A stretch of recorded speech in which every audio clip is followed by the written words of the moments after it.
Hi everyone, my name is Keith Emperor. I am here for the Suzanne Czar Gallery, and upcoming here in October we have the new feature artist.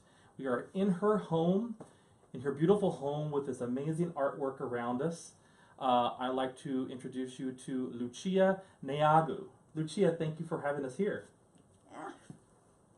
Nice to have you here. Wonderful. First, what I want to say is that it's a real honor for me to be interviewed about my work, which I didn't plan from the beginning to reach a public stage.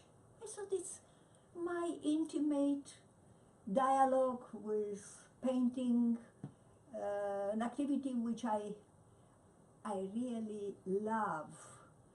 And now that I'm having a show, a big show at Lucia Neagu Gallery, I am thrilled because I never in my mind, when I started painting, thought that I would reach such a stage to go public and somebody to come to interview me about my thoughts. Well, we are really excited to have honor. you there. Yes. Well, thank you. Thank you very much. Well, it's an honor for us. So, just tell us a little bit about your work.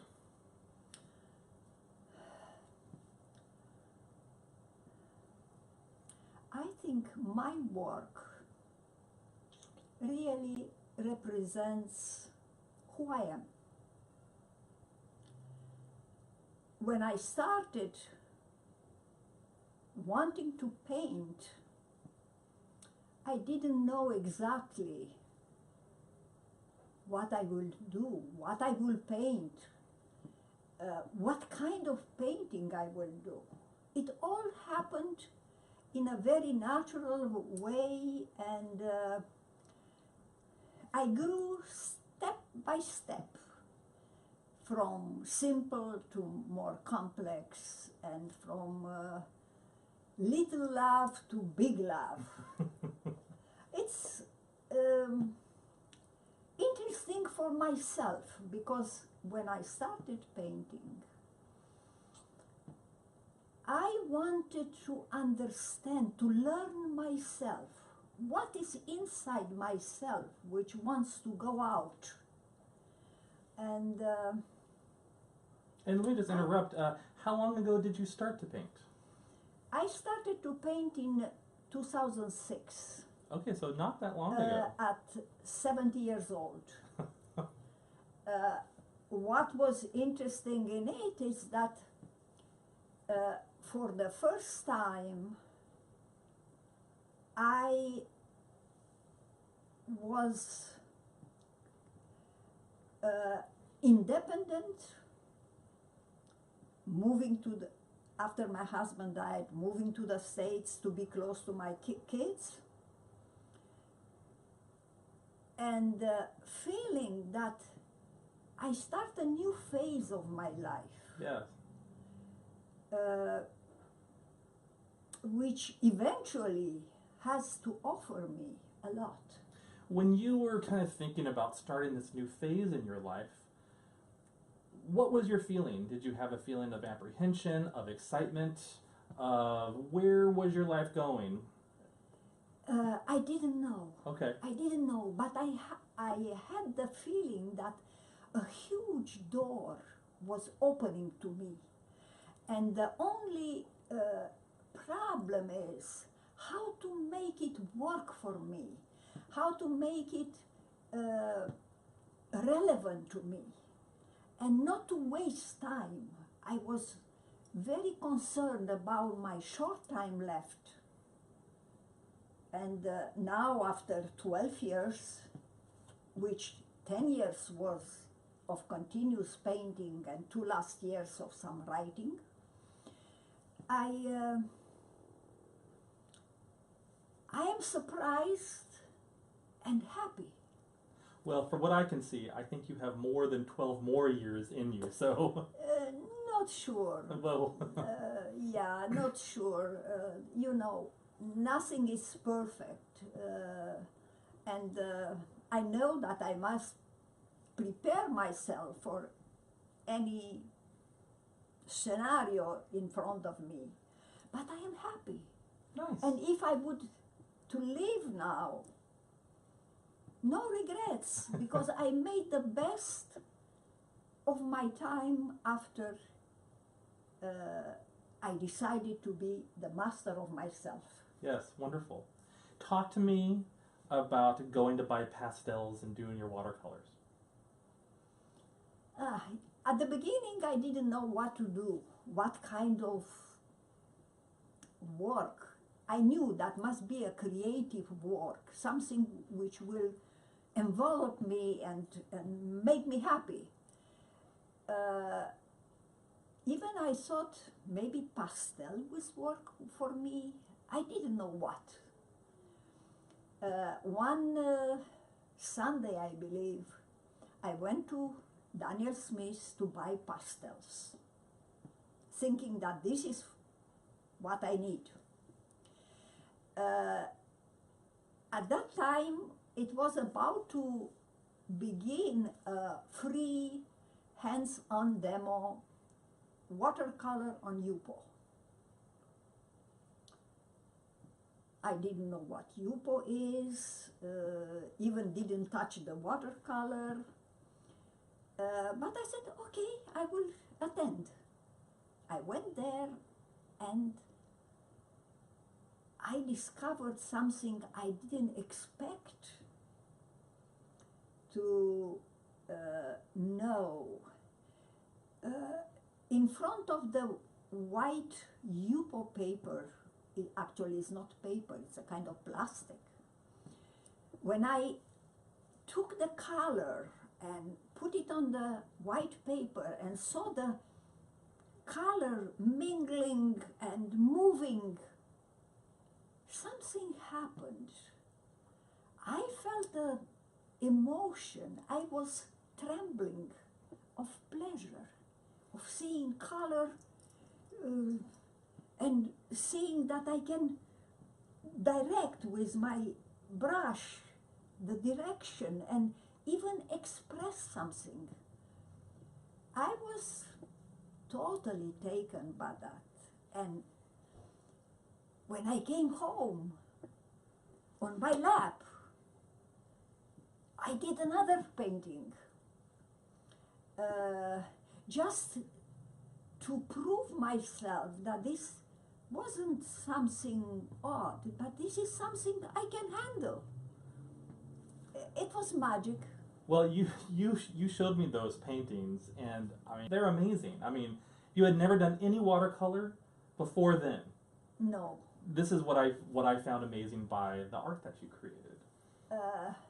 There must have been something that definitely spoke to you about that came out, just how you talked. Yeah, you know, even if I was in a, I graduated in China, decorative applied art institute, ceramic department. And at that time, I was connected to some Chinese kuohua, that means traditional Chinese paintings. But after getting married, having 2 kids, having a job, actually teaching ceramics technology, I interrupted any artistic activity. Mm-hmm. That's the fate of a woman. Well, that interruption has definitely been stopped in this room, as everyone can see. I would like to go back now and talk about your stuff you're doing now. So you went from oils to acrylics. And I never did. Oh, you never did oils, okay. Never in my life. I didn't touch oil. Why I choose acrylic is because by reading, I knew that acrylic is less toxic than oil. And in this small surrounding, I thought I need to watch the toxic aspect True. of them. And then another motivation was I choose fluid acrylics. Why? Also, by my reason, thinking that if I would use the paste acrylic, I will be tempted to use it heavily and consume a lot. So it's But the spariness that you I like. wanted to be economical. Yes. And then with fluid acrylics, I can get the strong colors in a very thin layer. Oh. And I thought that, and it proves to be economical. So talk to me about your process. When you sit down and you get up to your easel and you start to paint, what happens?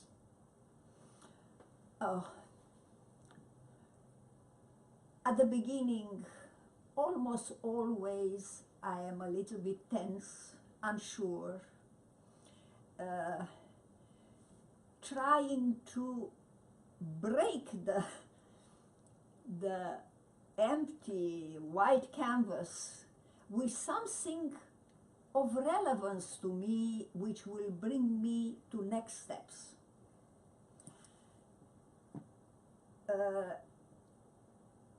I am an intuitive painter.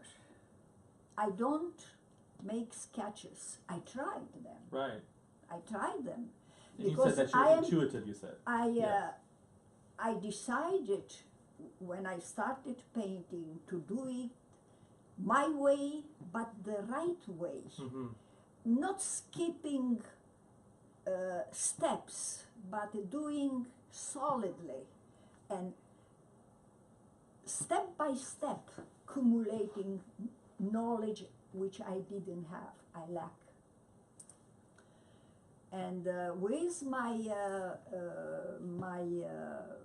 starting, I always feel a little bit tense. But then, after some touches, after some ideas, after some beginning to put down something, there is a moment when the next step is asked by the painting. Okay. It's not you impose, but the painting say, oh, go this way or go that way, and you just choose the way it tells me to go. So you're listening to the painting. Yes, Yeah. I'm listening to the painting. It's kind of like a give and take as you're going. Exactly, and the painting are, at some point, it's telling me very strongly something very vivid, and then I need to catch it, and oh, yeah, that's it. And what is the most magical part of this painting process? It is not necessarily present all the time, but after you paint, you struggle, you change, you are unsure, you chase a dream, but it didn't come out, or what. There is a moment when that magic comes, when intuition, which is somewhere, I don't know where. It's out here, yes. Nobody proved that this is a particle. Of course, it's subatomic particle. Not yet found, but the intuition gets hold of you, and then you start painting. It's like under a spell. It's following trend, a whisper, and you go, and it's successful, and it's correct, and it's like discovering things which otherwise you will not get to. Right. This happens not only in painting, it happens in music too, and we discussed Right. last time that I like this Mozart Salieri reference. exactly In the movie Amadeus. yes, I was so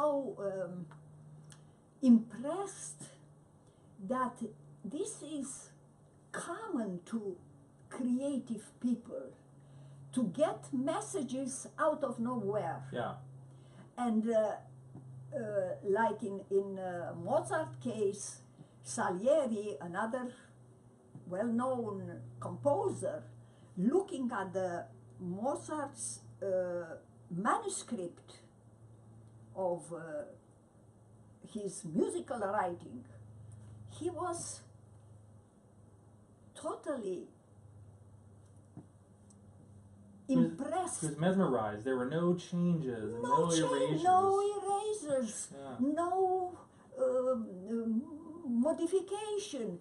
It's like from the beginning to the end, flowing. Yes.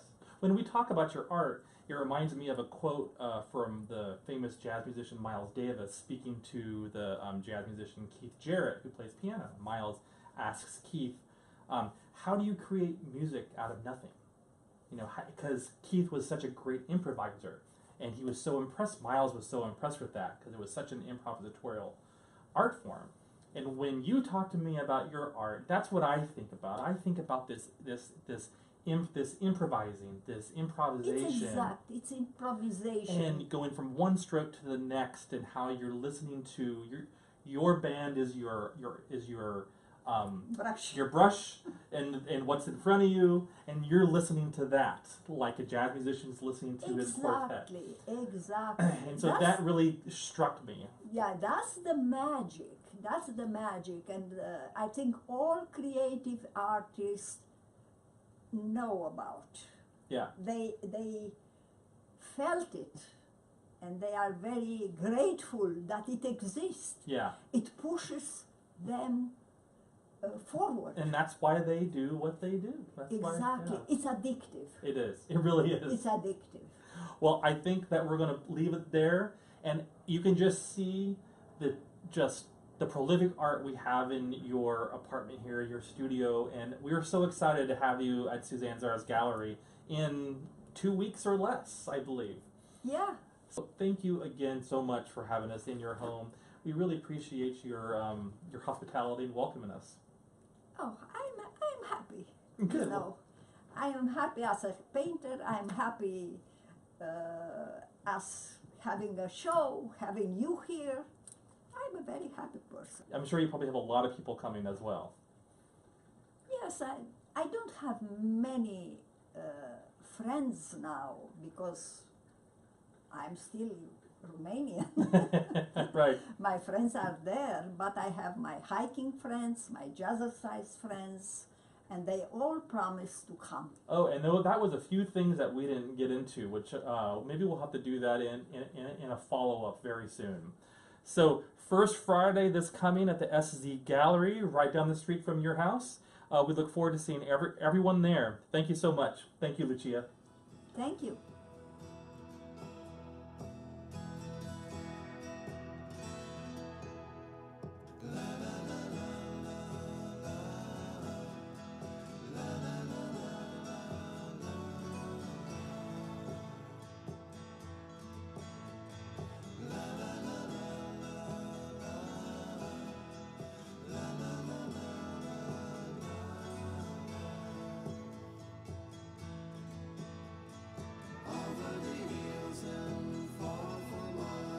She's waiting for love.